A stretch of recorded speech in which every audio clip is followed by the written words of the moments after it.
మాకొక్కటే బాధ ఏం తెలుసా, వాడు ఆమెను చంపి చచ్చిపోయి ఉంటే అసలు ఇంత బాధపడకపోం మేము. అంత అన్యాయం చేసింది కదా, దాన్ని చంపి వీడొచ్చి చచ్చిపోయి ఉంటే మేము అంత బాధపడకపోం.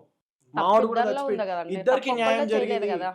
న్యాయం జరిగింది అనుకో తప్పిద్దరు- మేము కూడా ఇడిచిపెడుతుండే. సో చనిపోతాడనే మెంటాలిటీలో ఉన్నాడనే విషయం మీకు తెలియదు. అన్ఎక్స్పెక్టెడ్ ఇది. Hmm. ఆ రోజు వాడు చనిపోయిందన్న వార్త వాళ్ళ బావ మాకు ఫోన్ చేయగానే ఫ్రెండ్స్ అందరం షాక్ అసలు. సరే పర్సన్ చనిపోయిండు, మేము వెళ్ళి కంప్లైంట్ ఇచ్చినాము, వాళ్ళ బావ తిరుగుతున్నాడు పిఎస్కి, ఆంటీ కూడా తిరుగుతున్నది, బాడీ ఇంట్లో పెట్టుకొని మేము అందరం బాధపడుతున్నాము, ఇంత ఉంది. కానీ ఇప్పటి వరకు అమ్మాయి దగ్గర నుంచి వాళ్ళ ఫాదర్ దగ్గర నుంచి రెస్పాన్స్ లేదు.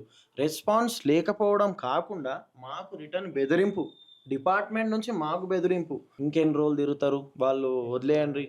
మీరు మీడియాకి ఇస్తున్నారు, మీరు అమ్మాయి- మీడియాకి ఇస్తున్నారు, ఒక అమ్మాయి గురించి చెప్తున్నారు. మా మనిషే చచ్చిపోయిండు, మా మనిషే చచ్చిపోయిండు, మేము ఎంతకన్నా తగ్గిస్తాం. న్యాయం చేయమని తిరుగుతున్నాం కానీ ఒక అమ్మాయిని అయితే ఇదిలో పెట్టాలని లేదు. మాకు నీకేమన్నా ఆడపిల్లలు వాడు ఉన్నారు ఏమన్నా కదండి, రోడ్ల మీద తనకి తిరిగే ఉన్నారు, ఏమన్నా- మాకు ఉన్నారు, అందరికీ ఉన్నారు. ఒక ఆడపిల్లని బయట పెడితే మాకేం రాదు, కానీ ఇద్దరు చేసిన తప్పుకి వాడు శిక్ష అనుభవించండు. న్యాయం ఏం ఈ రోజు చేస్తారో ఆయన చట్టానికి శిక్ష తెలియాలి. అనుభవించిండో లేదో పక్కన పెడితే 9 మాసాలు మోసిన తల్లి శిక్ష తల్లికి అనుభవిస్తున్నారు ఉన్నారు కదా. కదా.